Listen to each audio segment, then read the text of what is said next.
देखिए जहाँ तक वो बिल का सवाल है, विपक्ष की बात है, तो विपक्ष में आपने देखा होगा लालू जी का भी स्टेटमेंट आया था, ऑन रिकॉर्ड है पार्लियामेंट में उन्होंने क्या बोला था। देखिए किसी चीज़ों को हम दो एंगल से देखते हैं।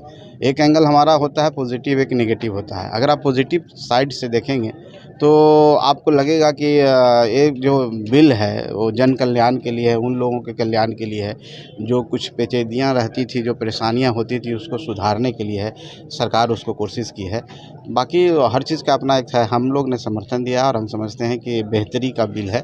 और जिन समुदाय की बात आप कर रहे हैं, मुस्लिम भाई की बात कर रहे हैं, उनको भी ये बिल उनको परेशानी का सबब नहीं रहेगा, उनके लिए रास्ता खोलेगा, विकास का रास्ता खोलेगा और सहूलियत प्रदान करेगा। देखिए आज का ये विषय नहीं है।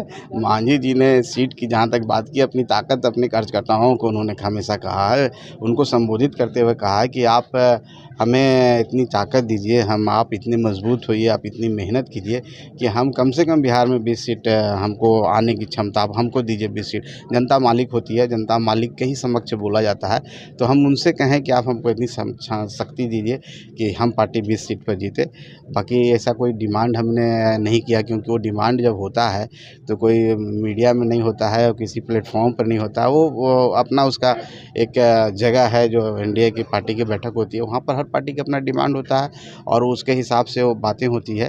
तो मांझी जी का मतलब सिर्फ इतना था, अपने कार्यकर्ताओं को प्रेरित करना चाहते हैं, मोटिवेट करना चाहते हैं, उनके अंदर ऊर्जा भरना चाहते हैं कि बिहार में आप इतनी ताकत हमें दीजिए कि हम गरीबों की आवाज़ उठाते हैं। हमारी विचारधारा गरीबी की विचारधारा है, उसमें और धारदार तरीके से हम उठाएंगे जब तक हमको आप शक्ति नहीं दीजिएगा। वो शक्ति सिर्फ मांग रहे थे, वो सीट में उन्होंने बोला, बस यही बात है।